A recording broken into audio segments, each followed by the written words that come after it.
over the year to start really mattering to house prices. Tracy, want to do some fake housing math? Math on the radio, I'm ready. Run some numbers here. CNBC's Benjamin Nell actually looked recently at how sensitive new homeowners are to higher interest rates. I'm going to borrow some of his numbers.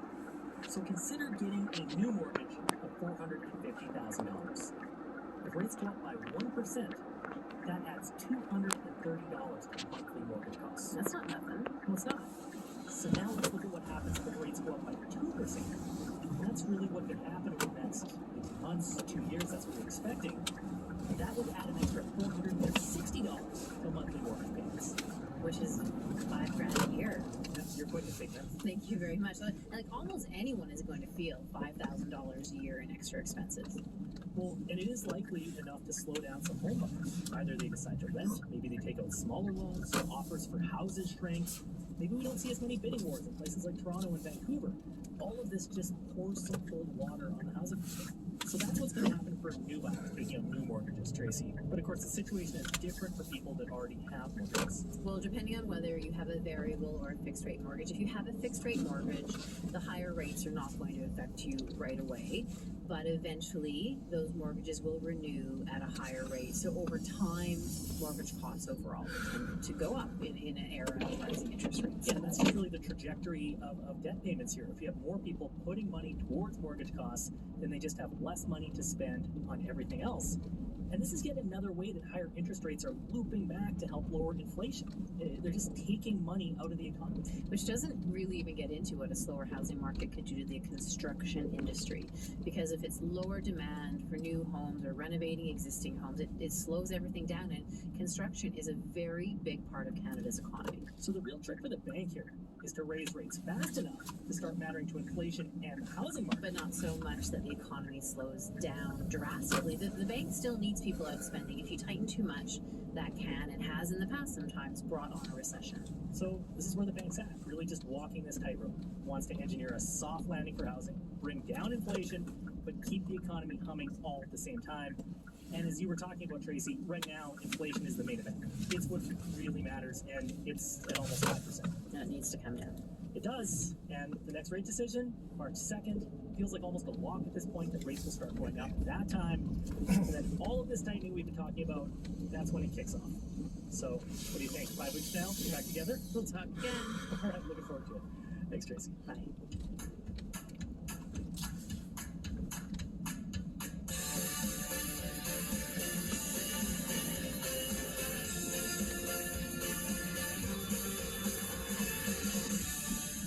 This is The Cost of Living on your radio, by podcast, and on Sirius Channel 169. I'm Paul Havertree. Once upon a time, vending machines were pretty vanilla. You had your pop machine, Coke, Pepsi, Orange, another stocked with chips and dusty chocolate bars, and maybe one for cigarettes. Yeah, those used to be a thing. Skip ahead to today, we are living in the future. Walk up to a vending machine now, swipe your card, and you can get everything from a burrito, like hot from the oven, to the latest best-selling paperback. If you fish, why not pick up some live bait? Our producer Daniel Lerman finds these are not your grandparents' vending machines. It's something called unattended retail. After running an errand at the mall, Janine Wetstein stops to buy a snack at a vending machine. And to her surprise, it's not filled with chocolate bars that are stale, chips that no longer crunch. With the tap of a touchscreen and a flash of a credit card, the vending machine comes alive. Behind the glass, a robotic arm grabs Janine's goodies and carefully places them behind a door, which opens to reveal, Oh, that's cool. 2 slices of fresh cake. Stocked with individually wrapped slices of chocolate, carrot, rainbow, and red velvet, cake ATMs can now be found at 25 shopping centers across Canada. And that's not all.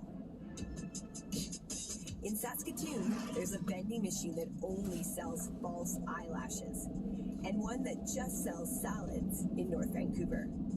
Automated food kiosks are popping up all over Toronto, vending everything from beetroot hummus to piping hot pizza. Want a cup of Earl Grey tea with a hint of lavender and a dash of ginger? There's a vending machine for that. We will actually put the loose leaf tea right in the cup, and then it adds the hot water at just the right temperature. And then we have this really clever filter lid that goes on top, so there's no need for a tea bag anymore. You put the filter lid on top and you drink through that, so you don't get any of the tea leaves in your mouth. Raymond Morali is the CEO of Teabot, a robot that dispenses pretty much any cup of tea you can dream up. Raymond also has a PhD in aerospace robotics, so he knows a lot about robots. Automation is well suited for repetitive tasks. So anything that you can consider repetitive, and there's a lot of that in the food space, in the kitchen space. So if we can just do all of the prep work with machines, then that lets the humans do the fun part, the innovation part. I wonder how ginger tastes with rooibos. And, that's what humans are really good at, is the creative part, and let the robots do the mundane, repetitive tasks. Raymond has about 100 Teabots deployed in Toronto, Chicago, and Boston. He says they cost less than running a brick-and-mortar cafe because he's not paying employees to brew all that tea. We've had a lot of success in university campuses, but all of the sales happen at the same time because everyone's moving between class at the same time. So there'll be this big spike on the hour, and then it'll be dead for 50 minutes, and then another big spike. So, it's just more efficient to not have a person sitting around during that whole time. Over the last few years, big Canadian companies like Sport Chek, Canadian Tire, Rexall, and The Source have invested in smart vending machines. Globally, the industry is expected to see a 10% annual growth each year until 2027. And there's a bunch of reasons why.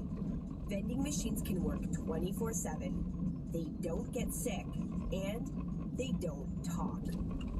It may be personal, but not everybody wants personal things.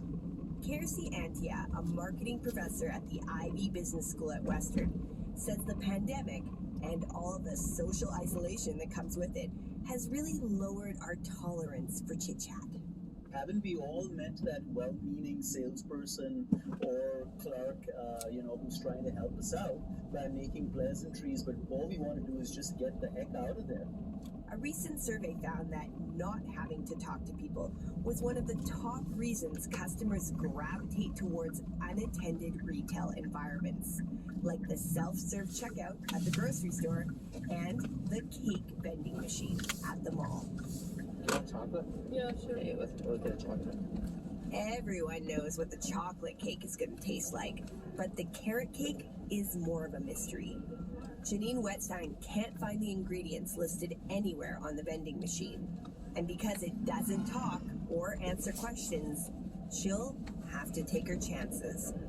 I'm just hoping there's no raisins. Right? Raisins? Ugh. For the Cost of Living, I'm Danielle Nerman.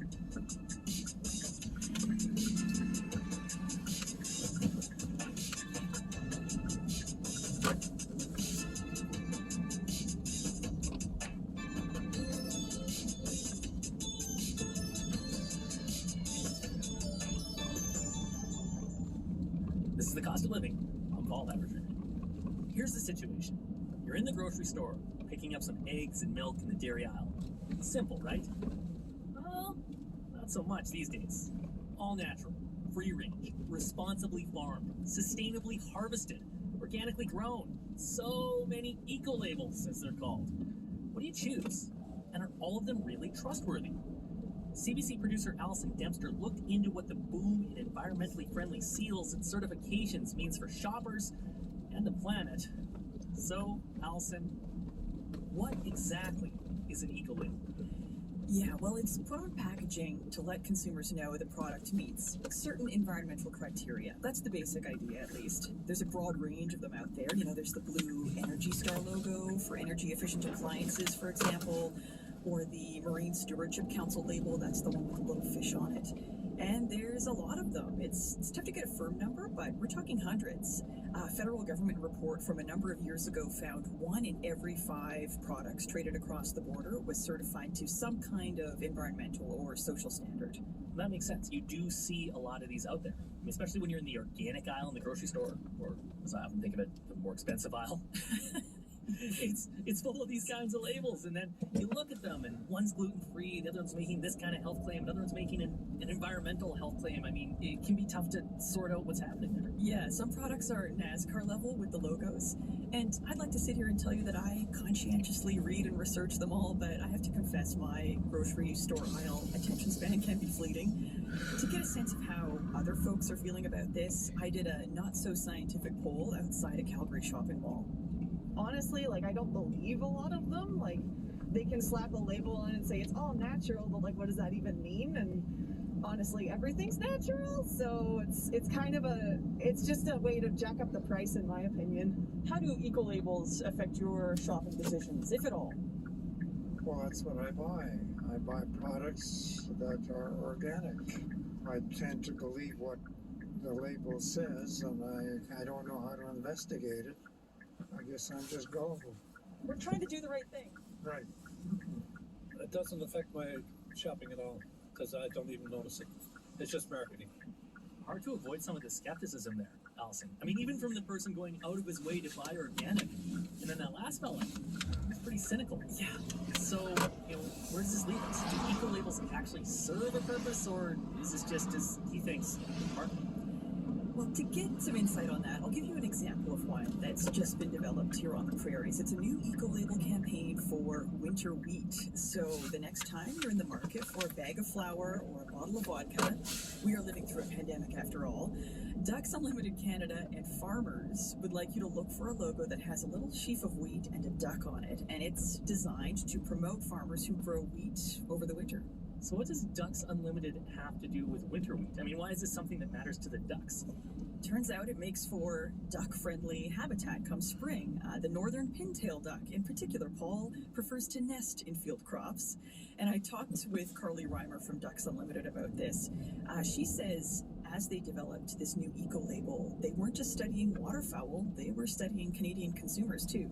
We actually conducted some focus groups and some research on what consumer perceptions would be in terms of an eco-label. And if they were going to the grocery store and once understanding, a little bit more about winter wheat and the habitat-friendly benefits, seeing a winter wheat eco-label, the majority were more likely to purchase that product. And so it sounds like consumers are looking for these eco-labels, that they would favor them over a similar product on the same store shelf. And so that's just sending a signal that, sustainability, environmental benefits of our food production system in Canada is top of mind for a lot of consumers. A winter wheat label, though, that's pretty specific. I mean, if I wanted to, could I just go out there and create an eco-label? Well, as one expert told me, Paul, anyone with the right computer software can do it. I mean, you and I, yes, could come up with an eco-label for the cost of living. Maybe we could go with something like sustainably harvested airwaves. I like that. If it gave us an environmentally friendly bump, and I think we're environmentally friendly. Yeah, I mean, you could be a free-range host. Just out there, roaming, the deer and the antelope. I like it. I think we might be onto something here, but if we don't want to run afoul of Canada's Competition Bureau, we need to be able to back it up. There are labeling and packaging laws prohibiting businesses from making false or misleading claims about their product. What about the business case for a brand including an eco-label? Is there one here? I mean, is there money in this? I ran that question by a consumer intelligence firm called Nielsen IQ. They research consumer behavior, and their data tells them people are willing to pay a premium for products with eco-labels, particularly when it comes to certain sectors like food and drink, cosmetics, health and wellness, basically products that go in or on the body. That makes sense. If you're eating it or you're sort of slathering it somewhere on your body, you kind of want to have some assurances that it's all right. Yeah. And because the eco-labels can be lucrative, there are more and more of them. It's self-perpetuating to a degree. Interestingly, Nielsen IQ advises its clients not to bank on that price premium long term.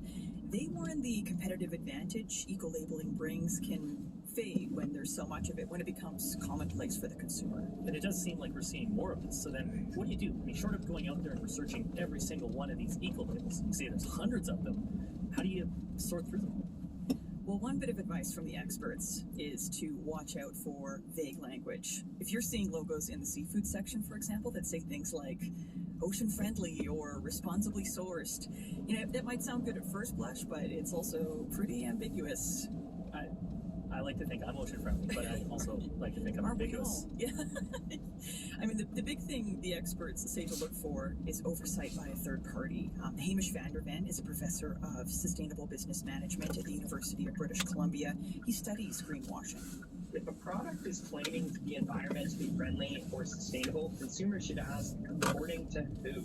So a good eco-label will be one that's developed through a multi-stakeholder process. It's fully transparent about what a business actually has to do to win that eco-label. And it should be independently audited, which means that there should be an independent, neutral organization that comes in and checks whether companies are actually complying with the rules set out in the eco-labeling standard. So take the seafood label example. Van der Ven says one you might look for is the Blue Fish Eco-Label from the Marine Stewardship Council. That's an eco-certification that does involve a third party. The council is a nonprofit that follows industry standards that are laid out by the United Nations. And in case you were wondering, the Winter Wheat Eco-Label does have a third-party certification, so it is getting audited by an independent body as well. So at the end of the day, when we look at all of these eco-labels that are out there, and you're telling us there's more coming, and certainly we're seeing them, are they actually making a difference? Whether it's to the environment at large or to the pintail duck? Yeah, it's hard to quantify what impact they're having. Van der Ven says one thing that could make a difference is more of a move by the big retailers and multinational corporations to source products that are third-party certified. In terms of looking ahead, trends that I'd like to see would be a lot more commitments from big Canadian retailers to say we are going to commit to exclusively sorting independent third-party certified products with a particular eco-label by a certain date. And I think what this would do is dump rocket fuel on the market for eco-labels and catalyze a broader change in how products are produced around the world. And at the same time, it's going to help reduce some of that decision fatigue that we consumers face every time we go to the grocery store and are confounded by the logo soup that exists on all of our products these days. Paul, Van der Ven is quick to add a caveat to this. He says eco-labels should not be thought of as a silver bullet. They're just a tool, but a tool we'll likely see more of as companies look to reassure consumers who are increasingly looking to make choices that are later on the earth. Do you have an environmentally friendly eco-label that I can give you? Should we go with something ambiguous like all natural? All right, Allison, all natural, sustainably harvested Dempster. Go ahead. You're welcome. Hi. Yeah, okay. Thank you. Sorry. Before we go, sorry, dude. Last week, we did a story on subscription traps. Not being able to cancel a subscription you signed up for. And boy, we hear from you. Recently had a situation where I tried to cancel. It was impossible to cancel without giving them some confidential information by the phone. And so I finally just contacted my bank and told them to not process any more payments from this organization. And they were able to put a stop payment on it. And it fixed the problem. They eventually canceled my subscription because they couldn't get any more payments from me. In regards to having a difficult time to unsubscribe, oh my God, that is so true. Because of that, I don't subscribe to anything online anymore. I still live like I'm in the 80s and 90s, whatever. I get everything by print or whatever, and I buy it, whatever. Thanks everyone for calling. If you hear something on the show and would like to comment, we're at 1-866-550-CAUSE. That's 1-866-550-2678. That's the show for this week. The Cost of Living is based in Calgary. Our producers are Anissa Dart, Daniel Derman, Andrew Nguyen, and Jennifer Keane. Our executive producer is Tracy Johnson. I'm Paul Habertree. Talk to you next week.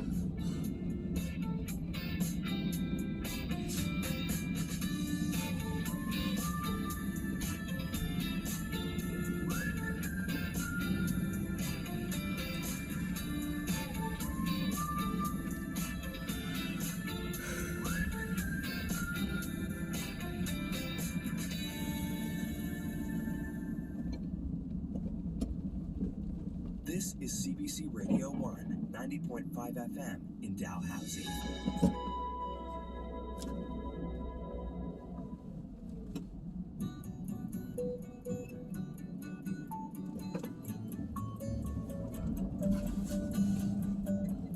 My family was raised there on weekends. It's one of the most ecologically diverse and important landscapes in Canada and arguably the world. The tiny little headwaters there accumulate cold, fresh water, which builds into streams and then builds our rivers, which feed everything that the prairies in Alberta depend upon.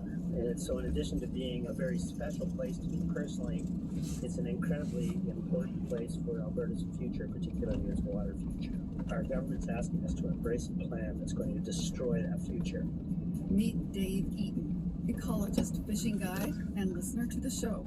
He recently got in touch with us, and that very special place he's describing is in the Rockies of southern Alberta, an area known as the Eastern Slopes.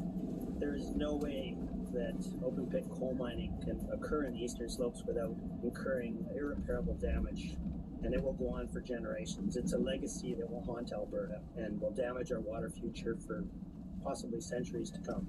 I hope this gets stopped so that my children and grandchildren will be able to enjoy this space, that future Albertans will still have water. Dave told us he's actually grateful for the chance to talk about it, even if it does bring him to tears. It's an indication of what's at stake for him. In fact, the stakes are high for a lot of people in the province. Welcome to What on Earth? I'm Laura Lynch.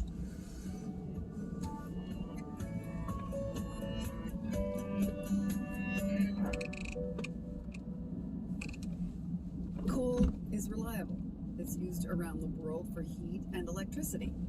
But it's terrible for the environment. Here in Canada, coal-fired power plants are being phased out by 2030. But coal mining and export is still going on. Ottawa has promised to look at thermal coal exports. It's the coal that's used for electricity and heat. But there are no plans for the other type. It's called metallurgical coal, and it's used in steelmaking. And that is the bulk of what's still mined in Canada and shipped abroad. A fight is underway about what the future of coal mining will look like, and it's all unfolding on Alberta's eastern slopes. They stretch 800 kilometers north from the U.S. border, all the way up to the central part of the province. That terrain is a picture postcard of the region. Cattle graze on rolling fields, snow-capped peaks shimmer under blue skies. Rivers that nourish farmers' fields are also ripe with fish. Little wonder, then, that former Premier, the late Peter Lougheed, decided to cloak the slopes with a protective policy to keep them from harm. And perhaps less surprising that Albertans were stunned when the current government yanked that cloak off, opening the region to new mining projects.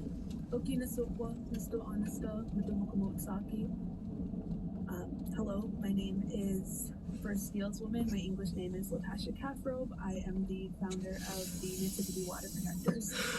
In fact, Kaffrobe founded Mississippi Water Protectors as a way to fight the exploration and development of coal on the eastern slopes. Latasha Kaffrobe, hello. Hi, nice to join you today. Can you first of all just tell me how you found out about the change of policy? What first kind of brought my attention to mining was the Grassy Mountain Coal Project, which was entering into the final stages of approval through the federal regulatory process. And by looking into that project, it actually cascaded into multiple things, and that's how I came to learn of the coal policy, what it was, and this was all kind of in October of 2020, so I was quite late to the game as the policy was rescinded May of 2020. And when you found out about it, what was your reaction? I was quite upset because this policy, it helped to protect these areas, especially areas that had never been touched, what are known as kind of Category 1 and Category 2 lands under the coal policy. It stripped all of those protections out.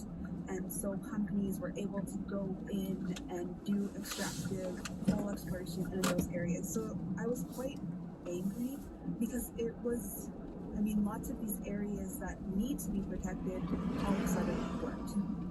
You know this part of the province really well. Tell me what it means to you. These areas are pinnacle to the survival of Blackfoot life and ways of being. Lots of these places hold our creation stories. They house traditional plants and medicines.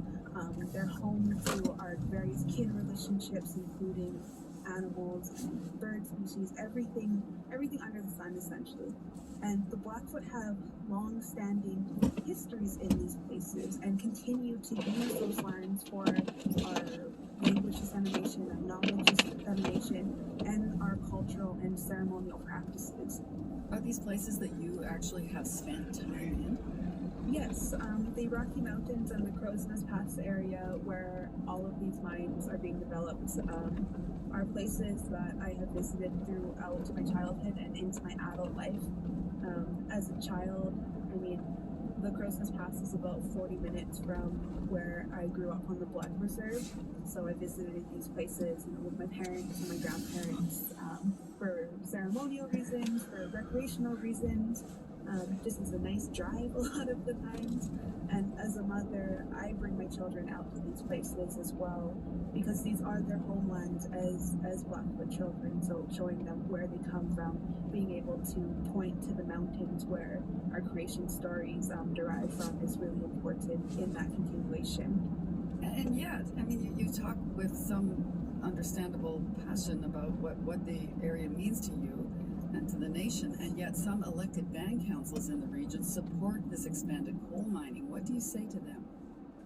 It's a tricky one, and I'll always kind of mention, there's a lot of disconnect between what's happening in First Nations communities and in mainstream Canadian society. And so there is a need for economic development.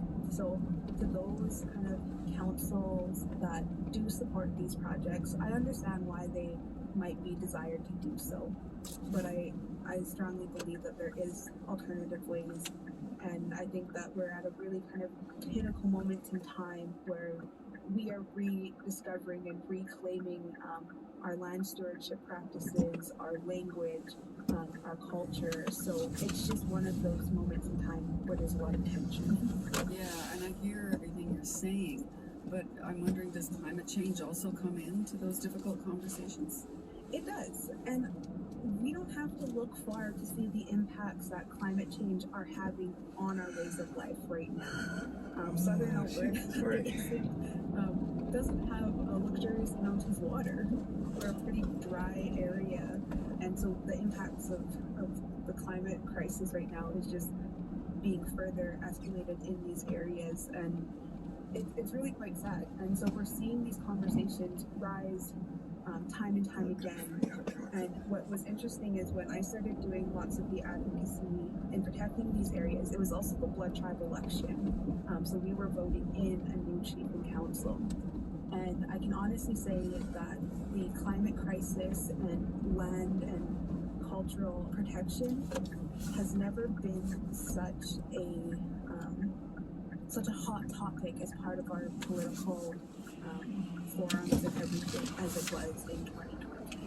And you talked earlier about what this area means to you and how you visited it with your children. You also visited the areas that were opened up for exploration, and I wonder if you could describe what you saw.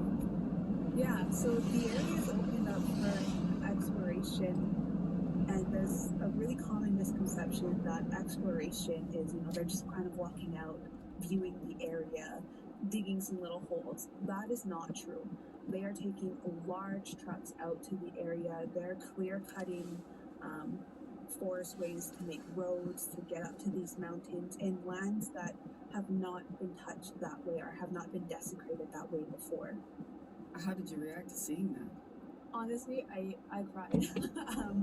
I sat there thinking, like, what is going to be left? And by the time, my children come into their own and they're trying to bring out their children to these areas, what's going to be left? It made me really sad thinking about my grandparents who would bring me out to these areas, and my dad specifically would bring me out to these areas as well. They thinking about them and how heartbroken they would be if they saw these things as well. So then, what do you think needs to be done? Well, if we were to focus kind of on the whole policy, what we've learned through lots of this is that policy is a promise. It's not law. It can be removed at any time. It can be changed. It can be adapted. And so what we do need is further protections for these areas that are bound not just by Western law, but that are influenced by Indigenous law and Indigenous traditional ecological knowledge as well. So that really means that we need to co-create between First Nations and the Alberta and federal government the protections that need to be in place and the stewardship practices that need to be continued in these areas for the water and land to be successful there. But does that include mining, or is there any level of mining that's acceptable to you? You know, if you go out to those areas and you see the current state of these streams and these rivers, there's no room for mining there. The amount of damage that has already been done, there's no room for coal or any other type of harmful resource extraction. Natasha Kaffrou, thank you so much for your time. Thank you. It's always a joy to be able to bring a little bit of awareness to what's happening with the eastern slopes.